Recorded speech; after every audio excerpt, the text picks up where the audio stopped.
नमो अरियन्ताणं नमो सिद्धाणं नमो आयर्याणं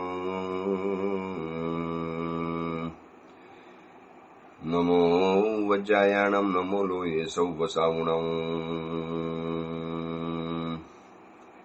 एषो पंच नमुकारो सौवपावपणासणो मंगलाणं च सौवेशीं बडमम वै मंगलम् मंगलम भगवान वीरो मंगलम गौतम प्रभु मंगलम सुलभद्राद्या जैन धर्मो स्तु मंगलम। પ્રવચનનો વિષય છે એક પુણ્ય પુરુષની પરાક્રમ કથા. પ્રભુ વીરના સમયમાં બનેલી આ સત્ય ઘટના, સત્ય કથા, સાહસ કથા આવતી 24મીમાં દેવતીર્થકૃત નામે 22માં તીર્થંકર થનારા વીર પુરુષ અંબર ક્ષત્રિયની આ એક જીવન કથા. એમની જીવન કથા છે તો કદાચ આપણા માટે આ એક આદર્શ કથા છે, એક આપણા માટે એક આધાર કથા છે કે કોઈક વ્યક્તિના જીવનની અંદરમાં બનેલા બનાવો પ્રસંગોમાંથી આપણને પણ ઘણું શીખવા માટે મળતું હોય છે. અને એટલા જ માટે આ પૂર્વ પુરુષો આવી કથાઓ સંસ્કૃતની અંદરમાં બનાવી એને ચિરકાલીન લાંબી ચાલે એવી બનાવી અને આપણી સમક્ષ મૂકવાની અંદરમાં આવી.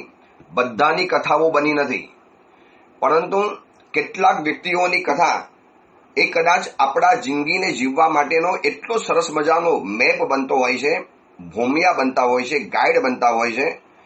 અને આ અંબર વીર પુરુષની આ કથા જે ભવિષ્યની અંદરમાં તીર્થંકર થવાના છે, હવે તો અત્યારે દેવલોકની અંદરમાં છે, બસ આવતા ભાવની અંદરમાં હવે એક ભાવ પછી જે આત્મા તીર્થંકર થવાના અત્યારે દેવલોકની અંદરમાં છે અને એની પહેલાના ભાવની અંદરમાં એમના જીવનની અંદરમાં આવેલી સ્ટ્રગલ, મુશ્કેલી અને એમને જે જીવનમાં સુખ હાસિલ કરવા માટે કરેલા જે પ્રયત્નો, પુરુષાર્થ, આમાં પુણ્ય પણ બતાવે છે અને પુરુષાર્થ પણ બતાવે છે.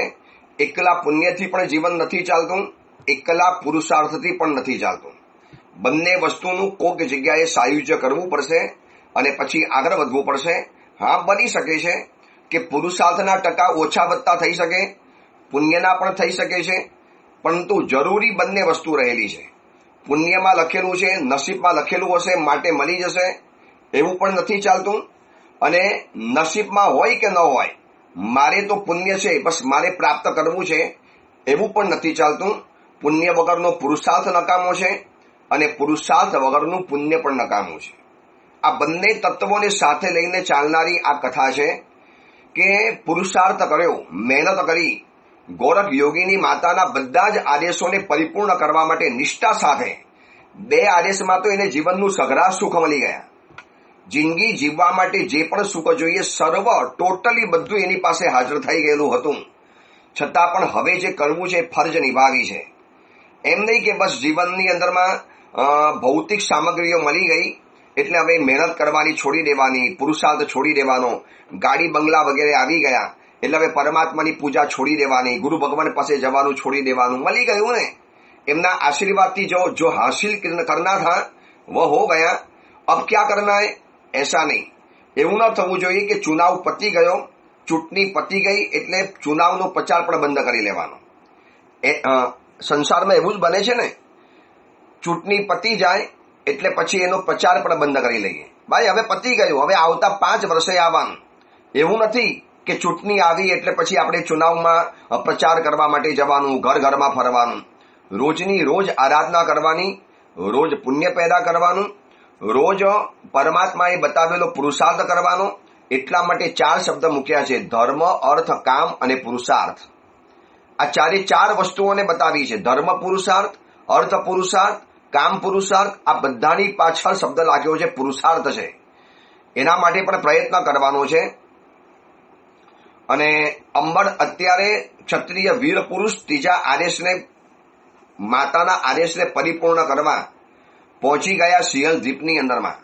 હજી ક્યાં જવું, કેવી રીતે જવું, આ બધું વિચાર કરતા હતા. એમાં એમને નિર્ણય કર્યો, માથા ઉપર બગીચાને લઈને ફરનારી એક સુંદર સ્ત્રી. બગીચાના કારણે સુંદર હતી કે સુંદર હતી માટે બગીચો સરસ લાગતો હતો, કાંઈ ખબર ન પડે. એવી એક વિશિષ્ટ સ્ત્રીની સાથે જ્યારે એની નજર મળી અને કોઈ સ્ત્રી પ્રત્યેનું આકર્ષણ નહીં પણ બગીચો, આવા મસ્તક ઉપર ધારણ કરનારો બગીચો, અને એ સ્ત્રી ચંદ્રયશા જ હોય, આખા નગરની અંદરમાં કોઈના મસ્તક ઉપર નહીં, અને આના મસ્તક ઉપર બગીચો છે, ચોક્કસ આ જ ચંદ્રયશા હશે એવું માની અને જ્યારે એમને વાતની શરૂઆત કરી, ચંદ્રયશા તરીકે સંબોધન કર્યું, અને એ હકીકતમાં હતી રાજલ દેવી નામની સ્ત્રી, આ નગરની મંત્રી વિરોચનની પુત્રી હતી રાજલ દેવી.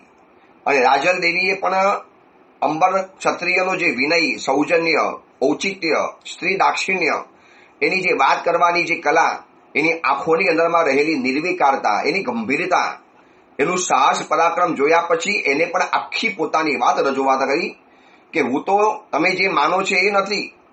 અને પછી એમને પૂછ્યું કે આ તમારા મસ્તક ઉપર બગીચો કેવી રીતે આવ્યો, આ તમને આવી બગીચાની પ્રાપ્તિ કેવી રીતે થઈ? હું ગામ ગામ ફર્યો છું, વિશ્વના દરેક ખૂણાની અંદરમાં ફરી વળેલો છું. મેં આવી ઘટના તો ક્યારે જોઈ નથી કે કોઈ સ્ત્રીના મસ્તક ઉપર આવો સુંદર મજાનો બગીચો, એક ઉપવન, એક ગાર્ડન, આવું સુંદર મજાનું, આવું તો ક્યારેય પણ નથી જોયું. જાણે કે આ તમારા મસ્તક ઉપર મુગટની જેમ શોભી રહેલું છે. એના કારણે તમારા સૌંદર્યમાં પણ કેટલો બધો નિખાર આવી ગયો છે, તમારા સૌંદર્યમાં કેટલો વૃદ્ધિ કરી રહેલું છે આવું બગીચો, અને કદાચ આ બગીચો પણ તમારા કારણે શોભી રહેલો છે. આવી આ બધી વાત કરવાના કારણે રાજલ દેવી એટલી બધી ઓવારી ગઈ.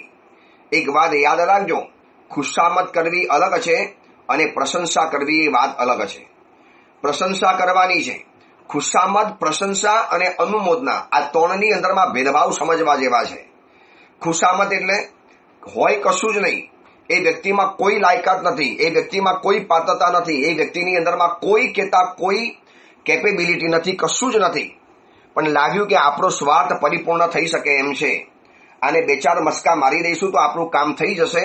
અને એના કારણે વ્યક્તિ એની સમક્ષ ખાલી આમ બે ચાર એને મસ્કાબાજી કરી લે, પોલસલ લગાવી દે, જે બાબત એની અંદરમાં ન હોય છતાં પણ એ ગાવા માંડે, આ બધી ખુશામત ગણાય. આ ખુશામત બહુ ચાલે છે. और खुशामत तो खुदा को प्यारी होती है, આવું એક કહાવત છે. કોને ખુશામત ન ગમે?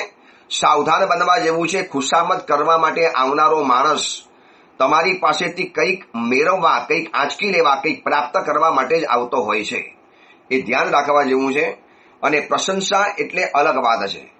બસ ઉત્તમ વ્યક્તિ જ્યારે તમારી પાસે રહેલી વિશિષ્ટતાની જ્યારે વાતો કરે, એને માત્ર પ્રશંસા કરે, બસ તમે બહુ સુંદર છો, બહુ સરસ છો, બહુ સારી આરાધના કરો છો, સરસ મજાનો તમે સિદ્ધિ તપ કર્યો, માસક શ્રવણ કર્યું, તમે બહુ ઉત્તમ પ્રકારના પ્રવચનોનું શ્રવણ કરો છો, સામાયિક વગેરે કરો છો, પાઠશાલા ભણો છો, ભણાવો છો.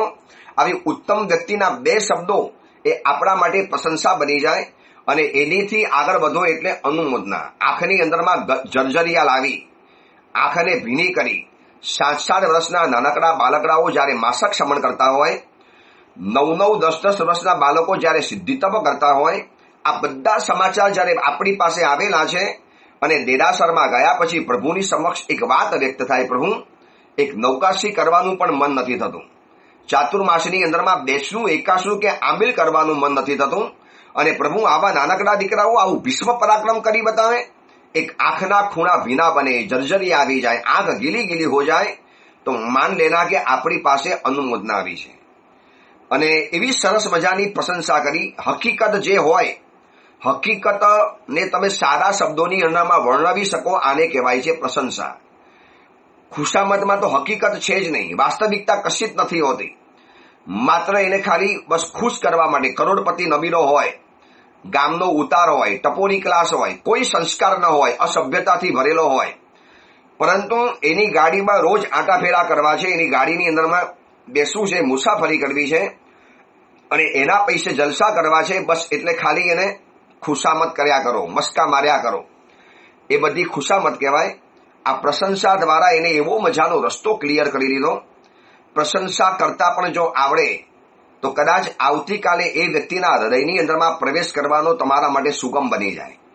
અને રાજલ દેવીએ પણ જ્યારે જોયું કે કેટલા સરસ મજાની શબ્દોની અંદરમાં આ વાત વ્યક્ત કરી શકે છે, અને રાજલ દેવીએ કીધું, અજાણ્યા પુરુષો પણ તમારા સંસ્કાર, તમારી સભ્યતા, તમારું સૌજન્ય, તમારો ઔચિત્ય, તમારું વધુમાં વધુ સ્ત્રી દાક્ષિણ્યની જે ભાવના, સ્ત્રીઓને સન્માન આપવાની જે ભાવના છે, અને એ જોયા પછી મને એમ થાય કે તમને પણ મારે વાત બતાવવી પડશે. અને રાજલ દેવીએ શરૂઆત કરી કે વીર પુરુષ, આ નગરની જે રાજપુત્રી ચંદ્રયશા, તમે જે મને માનીને બેઠેલા હતા ને, એ ચંદ્રયશા મારી પ્રિય સખી છે. અમે સદૈવ સાથે રહેનારી છીએ, ગુરુકુલમાં સાથે ભણી છીએ, બધી જ કલાઓની અંદરમાં સાથે ને સાથે ઉભા રહેલા છીએ, અને મારી પ્રિય સખી છે. અમે ક્યારેક ક્યારેક જંગલોમાં જઈએ, ઉપવનમાં ફરવા જઈએ, જંગલની અંદરમાં અલગ અલગ કલાઓનો અભ્યાસ કરીએ. એમાં એક દિવસ અમારા દૂરના ઉપવનની અંદરમાં, ઉદ્યાનની અંદરમાં અમે વનક્રીડા કરવા ગયા. સરખી ઉંમરની સ્ત્રીઓ સાથે રહેલી હતી. એમાં હું અને ચંદ્રયશા પણ સૌથી આગળ રહેલી હતી. અને જંગલમાં ક્રીડા કરતા હતા, ખેલતા હતા, રમતા હતા, અલગ અલગ પ્રકારની કલાઓ અને મજાક મસ્તીના દોરની અંદરમાં હતા. ત્યાં અચાનક એક એવી રહસ્યમય વયોવૃદ્ધ સ્ત્રી, એક બુઢી સ્ત્રી, એક માજી, એક દાદી અચાનક આવી પડી. દાદી તો ઘણી જોઈ, પણ આ એક કંઈક વિચિત્ર ભેદભરમ વાળી લાગી. ખબર પડી ગઈ કે આ દાદી કંઈક છે, કોઈક અલગ પ્રકારની છે. એની આંખોની અંદરમાં અજબ પ્રકારનું સંમોહન હતું. એના ચહેરાની અંદરમાં કંઈક અલગ પ્રકારના ભાવો રમતા હતા, અને એ અમારી નજીક અમારી તરફ જ આવી રહેલી હતી. અમે બધી જ રમતી સખીઓ અટકી ગઈ. ભાઈ, આ કોઈ અજબ પ્રકારની સ્ત્રી, જંગલની અંદરમાં આવી બુઢી સ્ત્રી, આપણે રમીએ છીએ એ જગ્યાની અંદરમાં આવી છે. સાવધાન બનવું પડશે. અમારી સિક્સ સેન્થ, અમારી છઠ્ઠી ઇન્દ્રિય સાવધાન બની ગઈ. અને હું અને ચંદ્રયશા સૌથી આગળ ગયા. જે દિશાની એમાંથી વૃદ્ધ સ્ત્રી આવતી હતી એ દિશા તરફ થોડાક અમે આગળ ગયા, અને જોયું તો બરોબર જાણે કે અમારા માટે જ આવતી હોય, અમને મળવા માટે જ આવતી હોય. અને જેમ જેમ નજીક આવતી ગઈ, એના ભેદભરમ, એના રહસ્યમયતા, કંઈક અલગ પ્રકારનું, કંઈક વિચિત્ર આ સ્ત્રીની અંદરમાં હતું એવું તમે સમજી ગયા. આ કોઈ સામાન્ય સ્ત્રી નથી. એની આંખોની અંદરમાં કોઈ અજબ ગજબના ભાવો રમી રહેલા છે, અને કોઈક વિશિષ્ટ જાણકાર અથવા તો કોઈક વિચિત્ર આ સ્ત્રી છે. વિશિષ્ટતા અને વિચિત્રતા બંને જોઈને એને લાગે કે કંઈ છે ખરું. આવી અમારી પાસે, પણ અમારા સંસ્કાર, અમને અમારા ગુરુકુલની અંદરમાં અમારા શિક્ષિકાએ કીધેલું હતું કે કોઈ પણ વડીલ આવે પહેલા તો ચરણ સ્પર્શ કરી લેવાનો, એમના આશીર્વાદ પ્રાપ્ત કરવાના, ચાહે કોઈ પણ હોય. અમને શીખવાડેલા સંસ્કાર પ્રમાણે અમે અભિવાદન કર્યું, નમસ્કાર કર્યા, પગે લાગ્યા. અને અમારો આ વિનયને જોયા પછી આવનારી સ્ત્રીની આંખની અંદરમાં અજબ ચમક આવી. ચમક ઓર વધારે વધી ગઈ. અમને પૂછ્યું, કોણ છો તમે? અમે અમારી ઓળખાણ આપી. મેં જ કીધું કે હું રાજલ દેવી છું, મંત્રી પુત્રી છું. આ ચંદ્રયશા છે, નગરના રાજાની દીકરી છે, રાજકુંવરી છે. અને પૂછ્યું કે પુત્રીઓ કેમ અહીંયા આવ્યા છો? શેના માટે આવ્યા છો? કયા કારણથી અહીંયા આવ્યા છો? માં, બીજું કારણ શું હોય? રમવા માટે આવ્યા. સરખી સહેલીઓ છે, રમવા માટે આવ્યા છીએ, બીજું તો કોઈ કામ નથી. પણ આમ આગળ ક્યાં જવાના હતા? બસ માં કશું નહીં. અચાનક અમારા મનની અંદરમાં જવાબ એવો આવ્યો કે બસ અમે આવ્યા તો માં આપના દર્શન થયા, આપના આશીર્વાદ અમને પ્રાપ્ત થયા. બોલો, અમારા લાયક કોઈ પણ કામકાજ બતાવો. માં, તમારા દર્શન કરીને અમે ધન્ય ભાગી બની ગયા. અમને અમારા ગુરુકુલમાં શિક્ષિકાએ શીખવાડેલું હતું કે કોઈક વ્યક્તિ આપણી નજીકની અંદરમાં આવે પહેલા તો સારા શબ્દોનો પ્રયોગ કરવાનો, ખરાબ શબ્દોનો પ્રયોગ નહીં કરવાનો. બને સજ્જન હોય, સારો હોય, શક્તિશાળી હોય, સમર્થ હોય, તમારો હાથ પણ પકડી લે. અને અહીંયા એ જ બન્યું અમારા માટે. અમે એ અજાણી વયોવૃદ્ધા સ્ત્રી, એ ક્યાંથી આવી એ પણ ખબર નથી. ભેદભરમ અને રહસ્યમય ભરપૂર આ સ્ત્રી અને અમારા વિનય વચનો સાંભળી આ રાજલ દેવી અંબર ક્ષત્રિય વીર પુરુષને આખી પોતાને બગીચો કેવી રીતે મળી એની આખી કથા બતાવે છે. અને આ કથામાંથી આપણે એ પણ જાણીએ છીએ કે ખુશામત, પ્રશંસા અને અનુમોદના, આ ત્રણનો ભેદ સમજવા જેવો છે. ઉચિત ક્રિયા, ઉચિત વ્યવહાર, ઉચિત વિનય, આ બધું જ પણ કરવું જરૂરી છે. વર્તમાન સમયની અંદરમાં, સ્કૂલની અંદરમાં કદાચ આ શિક્ષણ હવે આપવામાં નથી આવતું. કદાચ એ પોતાના શિક્ષક, સર કે ટીચરોને પણ પગે નહીં લાગતા હોય, તો ઘરમાં રહેલા માતા પિતાને પગે કેવી રીતે લાગવાના હતા? અને અમારો વિનય, ઔચિત્ય, સત્કાર વગેરે જોયું. અમે કીધું કે માં, તમારા દર્શન થઈ ગયા, બસ અમારું જીવન ધન્ય બની ગયું. આ જંગલમાં રમવા માટે આવ્યા. અમે તો ઘણી વાર આવ્યા છીએ, અમે આપને પહેલી વખત જોયા, બસ આપના દર્શન થયા, આશીર્વાદ આપો. અને કોણ જાણે અમારા શબ્દોથી માજી એવા ખુશ થઈ ગયા, દાદીમાં એવા ખુશ થઈ ગયા, બેટી તમારા આ વિનય, આ તમારો ઔચિત્ય જોયા પછી હું તમને ખાલી હાથે નહીં મોકલું. બોલો તમારી શું ઈચ્છા રહેલી છે? હું તમારી બધી ઈચ્છા પરિપૂર્ણ કરવા તૈયાર છું. અમે તો કોઈ ઈચ્છા રજૂ ન કરી.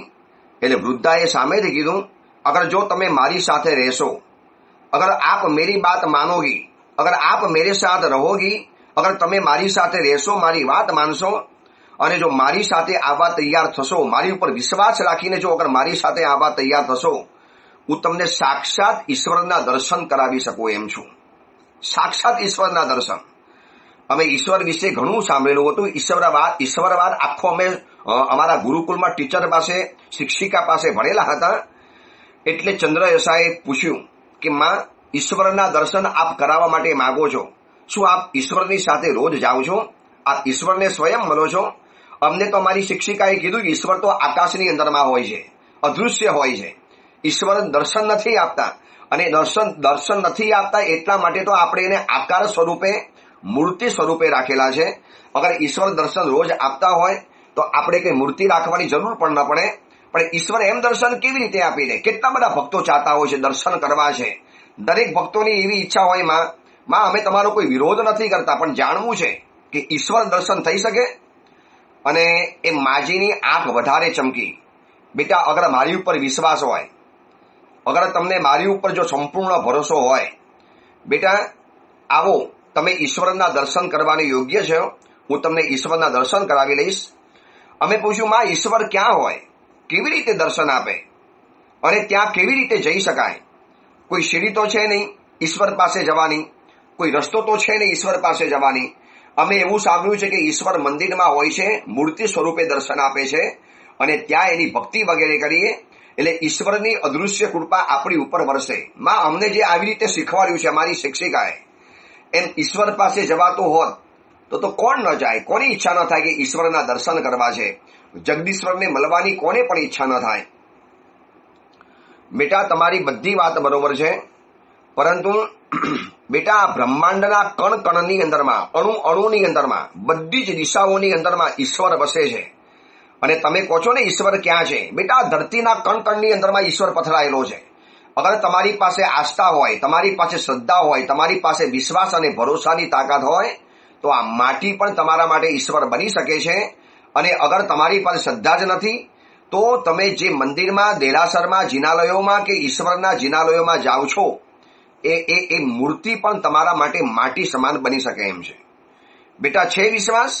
અગર વિશ્વાસ હશે તો આ દિશા છે ને, દિશા એ પણ ઈશ્વર તરફ જવા માટેનો દરવાજો બની જાય. તમને એમ લાગશે કે કઈ દિશા? આ દાદીમાં શું બધી વાતો કરે છે? બેટા ચલો મારી સાથે, હું તમને આજે તમારો બધો જ ભ્રમ ભાંગી દઉં. અંબળ ક્ષત્રિયને પણ એક રસ પડ્યો આ કથાની અંદરમાં. યાર અજબ ગજબની આ કથા છે. ઈશ્વરના દર્શન કરાવવા માટે પણ આવા દેવદૂતો જાણે કે ધરતી ઉપર આવતા હશે અને ઈશ્વર પાસે લઈ જાય. અને અંબળ પૂછ્યું કે ખરેખર રાજન દેવી ઈશ્વર પાસે લઈ ગયા?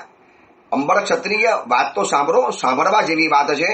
અમે પણ પહેલા તો હેરાન હતા કે કોણ ઈશ્વરને દર્શન કરાવી શકે? એમ કોઈ ઈશ્વરના દર્શન કરાવી આપે આપણને? એમ રસ્તાની ન મળી જાય ઈશ્વર? અને અમારા જેવાને, અમે નથી કોઈ ઈશ્વરના પરમ ભક્ત, નથી કોઈ અમે ઈશ્વરના એવા પૂજક, કે નથી અમે ઈશ્વર માટે કશું જ કરેલું. અને છતાં પણ આ ગરડી દાદીનો જે દાવે કે સાથ ઉन्होंने જે બાત રજૂ કરી, અને મેં અને ચંદ્રયશાએ આંખમાંથી આંખ મિલાવીને વાત કરી. બોલ શું કરવું છે તૈયારી? એક નવું સાહસ ખેડી લેવું છે? એક નવી હિંમત કરી લેવી છે તાકાત? કદાચ આવતીકાલે કાંઈ પણ થઈ શકે.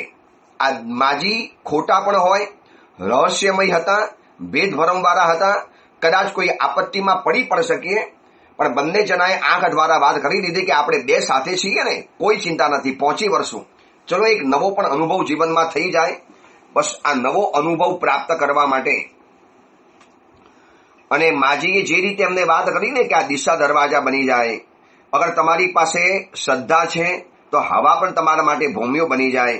અગર તમારી પાસે શ્રદ્ધાની અચિંત્ય શક્તિ છે તો તમે માત્ર સંકલ્પ કરો તો ઈશ્વર પણ તમને સામેથી દર્શન આપવા માટે આવી જાય. એને જે આખો ઈશ્વરવાદ ખોલ્યો, આખી જે ઈશ્વરની ચમત્કાર ભરી વાતો કરી, અમને પણ આ બધી રહસ્યમય લાગતી હતી. ભેદ ભરમવાળી લાગતો હતી. મન થોડુંક ડરતું તો હતું, શંકાશીલ તો હતું, નાસીપાસ થતું હતું. કરીએ કે ન કરીએ, માજીની વાત માનીએ કે ન માનીએ, માની લઈએ ને કદાચ કંઈ પણ થઈ જાય તો. છતાં પણ એક હિંમત કરી, સાહસ કર્યું. ચલો કાંઈ નહીં, જોઈ લેવાશે જે થશે એ પ્રમાણે. અને અમે કીધું, માં બસ અમે તમારા ભરોસે છીએ, માં અમે તમારી પુત્રીઓ છીએ, હું મંત્રી પુત્રી અને આ રાજપુત્રી, માં અમે તમારી સાથે છીએ. અગર આપ અમને કહેશો તો અમે બધું કરવા તૈયાર છીએ, બસ અમને ઈશ્વરના દર્શન કરાવો. અને વીર પુરુષ શું તમને વાત કરું, બસ અમને કીધું આંખ બંધ કરી લો. અમે આંખ બંધ કરી લીધી. હું ન કહું ત્યાં સુધી તમારે આંખ નથી ખોલવાની. એને અમે કીધું, અમે એ પ્રમાણે કરી લીધું. એને અમારા મસ્તક ઉપર હાથ મૂક્યો, ધીરે રહીને અમારા બંનેના હાથ પકડ્યા. એક બાજુ મને રાખી, એક બાજુ ચંદ્રયશાને રાખી. વચની અંદરમાં એ ઊભી રહી. જમણા હાથે હાથ પકડ્યો ચંદ્રયશાનો, ડાબા હાથે હાથ પકડ્યો રાજલ દેવી, મારો હાથ પકડ્યો. અને અમને બંનેને લઈ, અમને ખબર નથી કે આ માજીએ શું કર્યું, અમને કોઈ કહેતા કોઈ ખબર નથી. અમે તો ખાલી એના ઉપર અપાર ભરોસો કર્યો અને થોડીક સાહસ પણ બટોર્યું. કારણ કે ભરોસો બધી જગ્યાએ કરવા જેવો નથી હોતો. અને ભરોસો બધે કરવા જેવો પણ એટલા માટે નથી હોતો કારણ કે સાકર અને મીઠું બંનેના કલર એક સરખા હોય છે. જો બંનેમાં કોઈ ફરક નહીં દેખાય, પણ જાણકાર વ્યક્તિને ચાખવું પડે અને પછી ખબર પડે કે આમાંથી મીઠું કયું છે અને સાકર કઈ છે. અમે તો ભરોસો રાખ્યો અને અમે હવામાં ઉડ્યા. ક્યાં ગયા, કેવી રીતે પહોંચ્યા, કોઈ કહેતા કોઈ ખબર નથી. અને અમે જ્યારે એક જગ્યાએ પહોંચ્યા અને આવીને ઊભા, અને માજીએ કીધું, બેટી આંખ ખોલો, જો તમારી સામે ઈશ્વર દર્શન કરવા માટે પ્રકટ થયેલા છે. અમે પણ વિચાર્યું કોણ ઈશ્વર છે, શું ઈશ્વર વાત કરશે અમારી સાથે બોલશે, અમારી સાથે વાતચીત કરશે, અમને અભિવાદન કરશે, શું અમારી ખબર અંતર પૂછશે. હકીકતમાં અમને ઈશ્વર સાથે બોલવા માટે મળશે, જે ઈશ્વરની ભક્તિ અમે રોજ કરતા હતા. અમને અમારી શિક્ષિકાએ ગુરુકુલમાં શીખવાડેલું હતું કે જ્યારે કોઈ નથી આવતું ત્યારે ઈશ્વરની શક્તિ આપણને બચાવવા માટે આવે છે.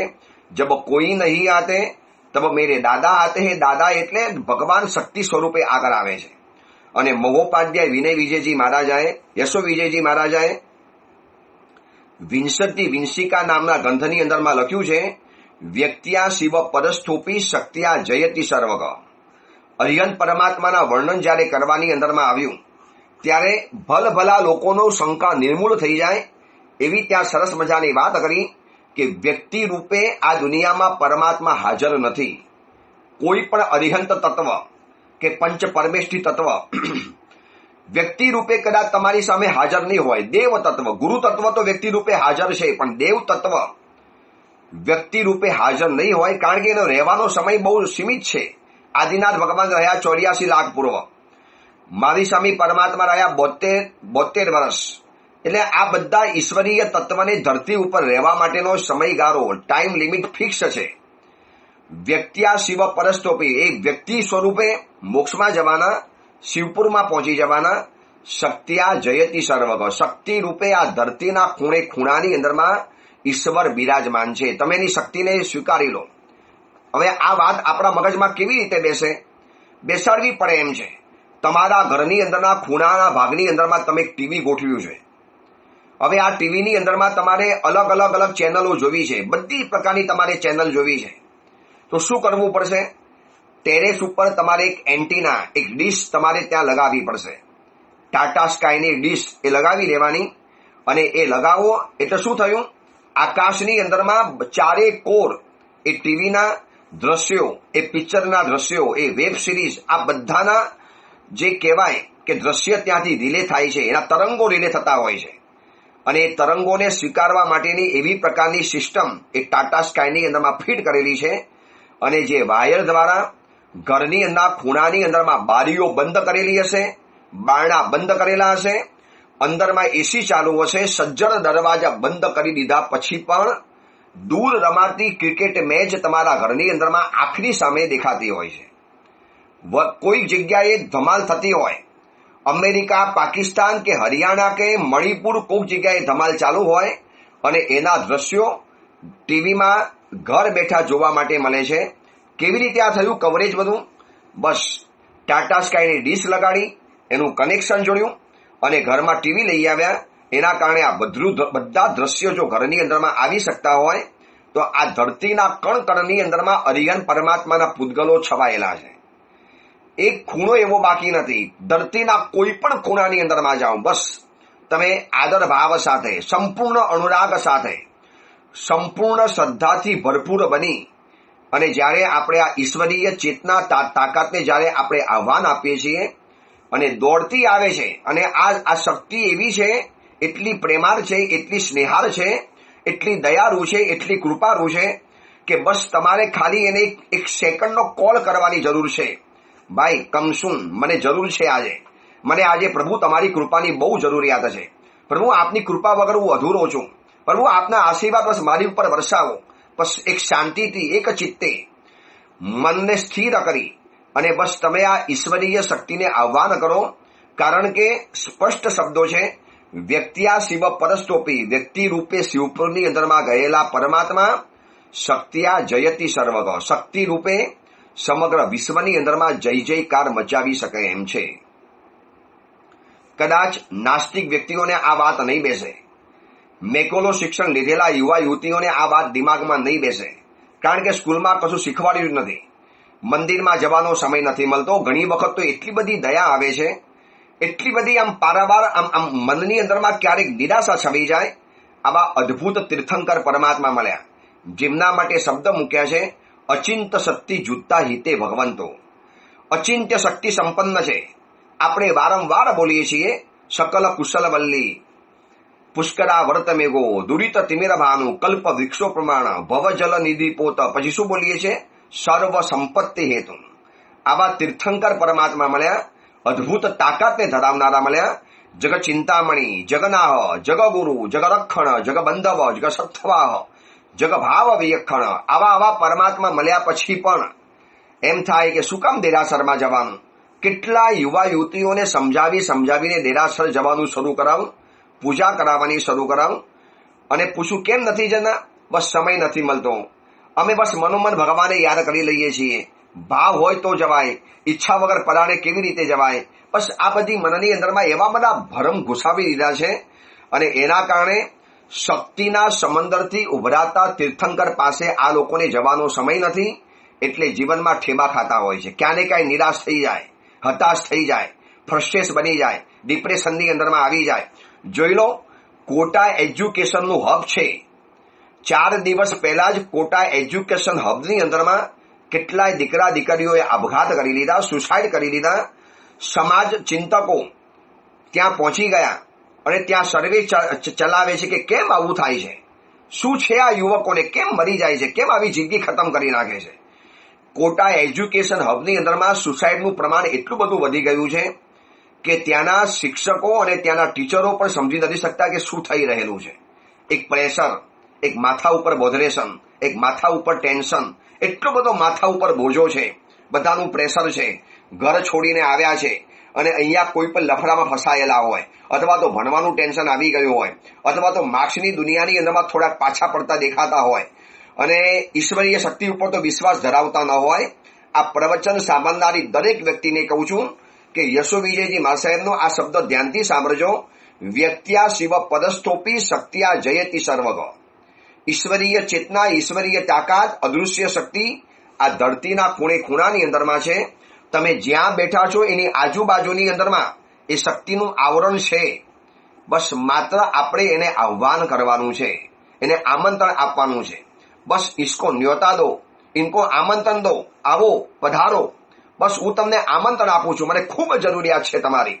બસ આવો, મારા જીવનની અંદરમાં અંધકાર છે, અજવાળું ફેલાવો. મારા જીવનની અંદરમાં ખુશી ફેલાવો. મારા જીવનની અંદરમાં પ્રસન્નતાનો ભમરાટ ફેલાવો. મને શક્તિ સંપન્ન બનાવો, મને આરોગ્ય સંપન્ન બનાવો. આજનો મારો દિવસ પરોપકારની અંદરમાં જાય એવી મને તાકાત આપો. આવા રોજ ભાવ સાથે ઈશ્વરીય ચેતનાને તમે આહ્વાન આપો, આમંત્રણ આપો, એને તમે સ્વીકારો. બ્રહ્માંડની અંદરમાં આવી શુભ શક્તિઓ દિવસ રાત વરસે છે. એમાં બ્રહ્મ મુહૂર્તની અંદરમાં આ શક્તિઓ ખૂબ વરસતી હોય. જો 10-15 મિનિટનો આ પ્રયોગ કરવાની અંદરમાં આવે, હું તમને મારા અનુભવથી કહું છું. હું આજની તારીખમાં જ્યારે સવારે 4:30 કે 4 વાગે જ્યારે ઉઠું છું, જાગું છું, સંથારામાંથી બેઠો થઉં નવકાર મંત્રનું સ્મરણ કરીને પછી 10 મિનિટ આ જ કરું છું. આ ધરતીની અંદરમાં રહેલી જેટલી અચિંત શક્તિ, અપૂર્વ શક્તિ, દિવ્ય શક્તિ, અનુપમ શક્તિ, અદ્ભુત શક્તિ, અમોઘ શક્તિ, આ બધી શક્તિઓ મને પ્રાપ્ત થાવ. આ એક સેવક આપને વિનંતી કરે છે. પછી જે જગ્યાઓ તો બોલવાનું. હું અત્યારે છું ત્રિકમનગર તો કહેવાનું. ત્રિકમનગર શ્રી સંગ્રામ ઉપાસેમાં બેઠેલો પદ્મબોધિ નામનો સાધુ આપને વિનંતી કરે છે, એ અચિંત્ય શક્તિ, એ દિવ્ય શક્તિ, એ અનુપમ શક્તિ, એ અમોઘ શક્તિ, એ અનંત શક્તિ, એ અમર શક્તિ, એ અભય શક્તિ, એ અપૂર્વ શક્તિ, બસ આવો, પધારો, મારી અંદરમાં સ્થાન પ્રાપ્ત કરો. મારા હૃદય સિંહાસન ઉપર આપ બિરાજમાન થાવ. મારા શરીરને અલંકૃત કરો. મને શક્તિમાન બનાવો, મને સંપન્ન બનાવો, મને બુદ્ધિમાન બનાવો. બસ આ ભાવ સાથે જ્યારે આપણે કરીએ, હું તમને કહું, એમ વિચાર થાય કે આજે પ્રવચનમાં શું કહીશું, પ્રવચન કેવી રીતે કહીશું, કેવી રીતે થાક લાગશે. 2 કલાક, 2.5 કલાક, 3 કલાક બોલવાનું છે.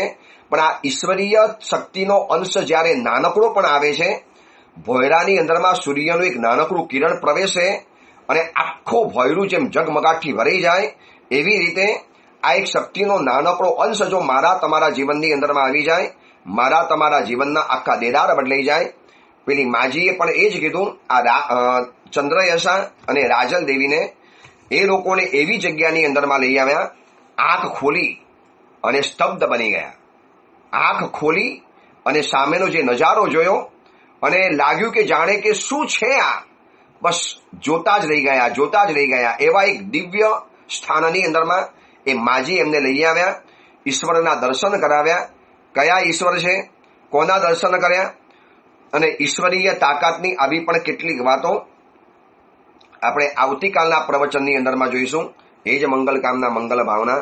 જીનાગના વિરુદ્ધ કાંઈ પણ બોલાયું હોય તો મિચ્છામી દુક્કડમ.